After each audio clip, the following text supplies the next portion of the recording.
Good morning students. प्रज्ञा विद्यालय की online classes में आपका स्वागत है। और आज हम कक्षा 10वीं का अर्थशास्त्र का जो अध्याय सेकंड हम कर रहे थे उसका 5th लेक्चर करने जा रहे हैं। लास्ट लेक्चर में हमने कर लिया था कि देश में रोजगार के जो नए अवसर हैं वो कहाँ पर सर्जित किए जा सकते हैं और लोगों को कहाँ पर रोजगार दिया जा सकता है। आज हम करेंगे संगठित और असंगठित के रूप में क्षेत्रों का विभाजन। जैसे कि हमने एक विभाजन तो क्या करा था, प्राथमिक, द्वितीयक और तृतीयक क्षेत्र का।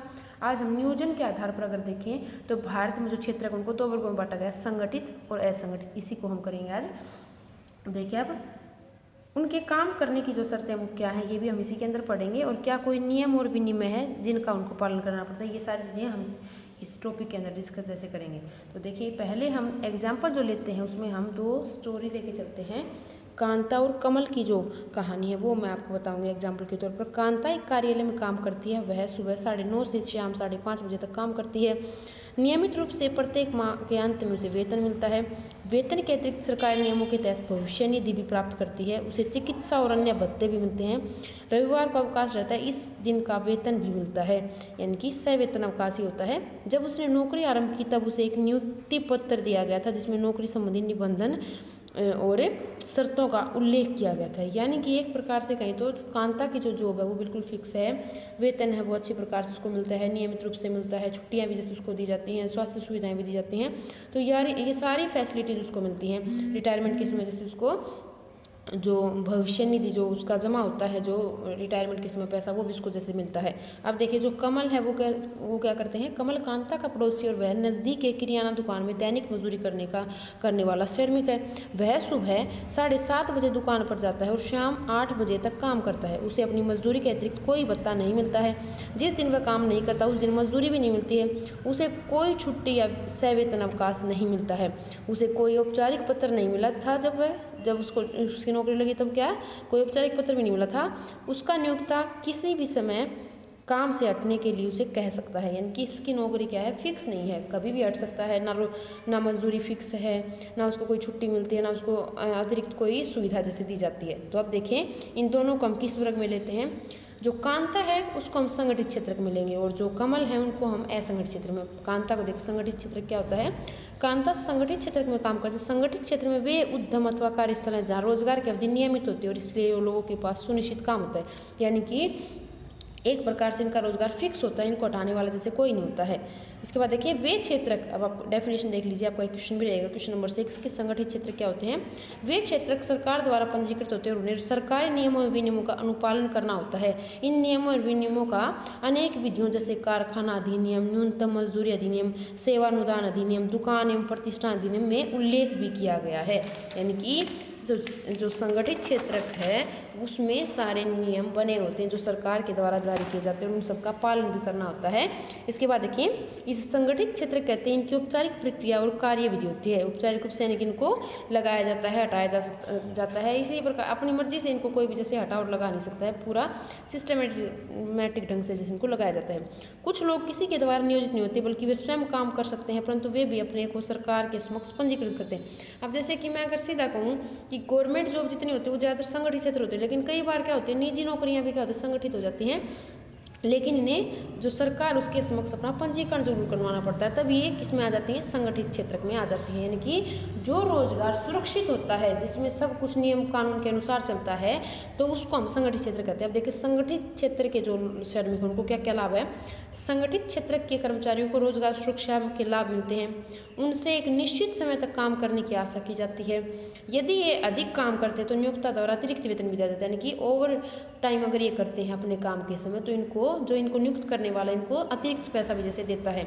इन्हें सवेतन छुट्टी, अवकाश काल में भुगतान, भविष्य निधि, बचत जो होती है भविष्य के लिए वो, सेवानुदान इत्यादि भी मिलते हैं। यानी कि रिटायरमेंट के समय में इनको कुछ पैसा सरकार के द्वारा या फिर जिन्होंने इनको लगाया है उनके द्वारा दिया जाता है। चिकित्सा लाभ पाने के हकदार होते हैं और नियमों के अनुसार इन्हें पेयजल और सुरक्षित पर्यावरण जैसी सुविधाएं भी दी जाती हैं।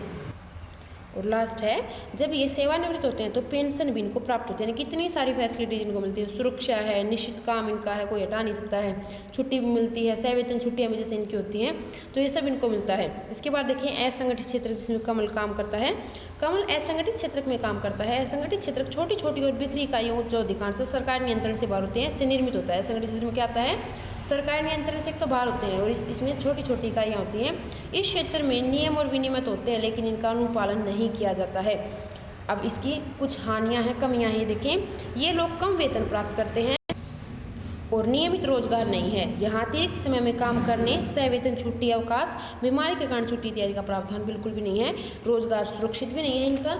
इसके अलावा देखें, श्रमिकों को बिना किसी कारण भी हटाया जा सकता है और कुछ मौसमों में जब काम कम होता है तो कुछ लोगों को काम से छुट्टी दे जाती है। कृषि का काम अगर हम देखें तो इस प्रकार का देखा जाता है कि जिस मौसम में काम नहीं तो उसमें इनको छुट्टी दे।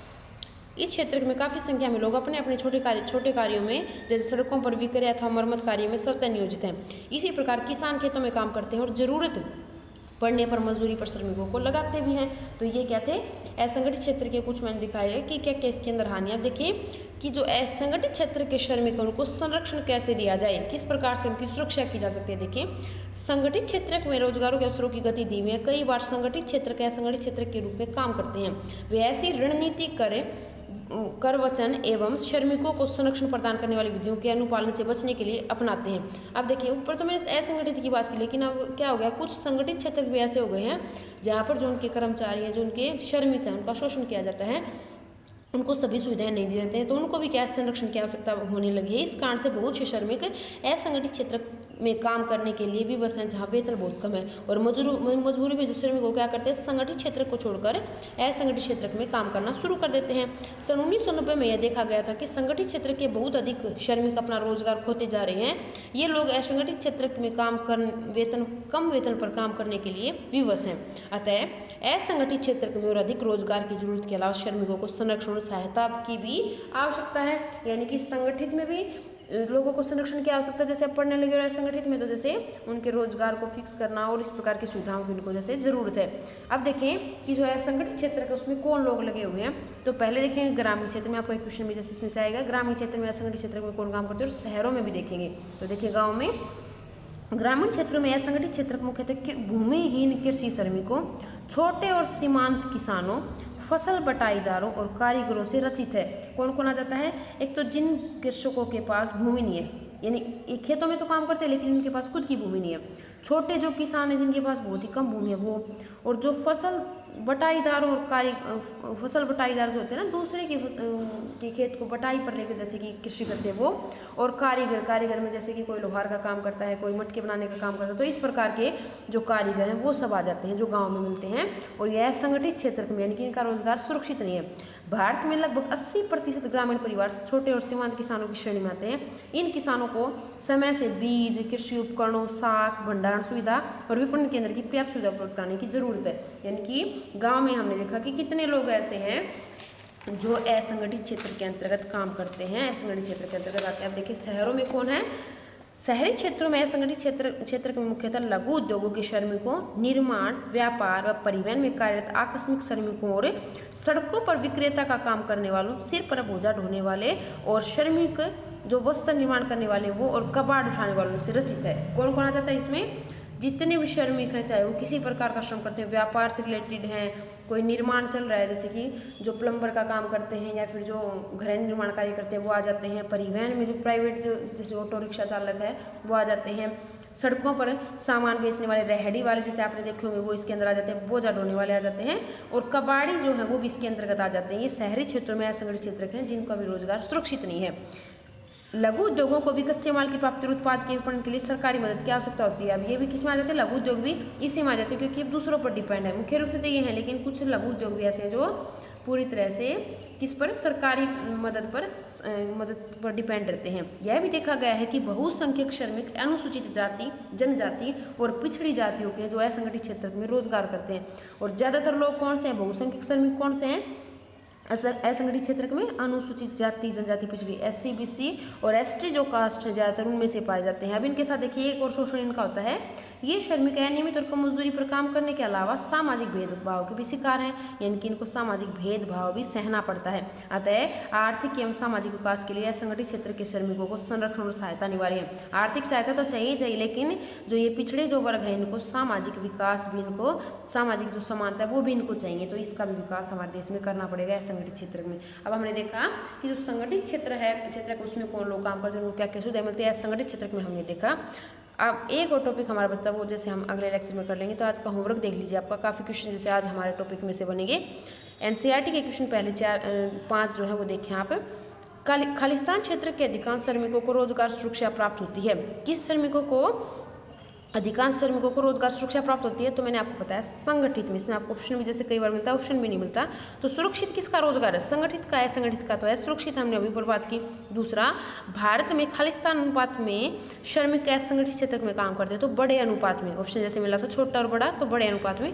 एनसीईआरटी के क्वेश्चन है, एनसीईआरटी का फर्स्ट क्वेश्चन का 3rd पार्ट और ये 4th पार्ट। इसके बाद अगला देखें, असंगठित क्षेत्र के श्रमिकों का शोषण किया जाता है। क्या आप इस विचार से सहमत हैं? अपने उत्तर के समर्थन में काट दीजिए। अब आपसे एक क्वेश्चन पूछा कि जो है असंगठित क्षेत्र के श्रमिक उनका शोषण होता है, तो ये चीज़ तो हमने अभी भी पढ़ी कि उनका शोषण होता है। क्वेश्चन नंबर 14 आपका बनेगा। तो देखिए उनका शोषण किस प्रकार से, तो आपको यहाँ से शुरू करना है। पहले संगठित क्षेत्र के रोजगार अवसरों की गति धीमी, यहाँ से आप शुरू करेंगे।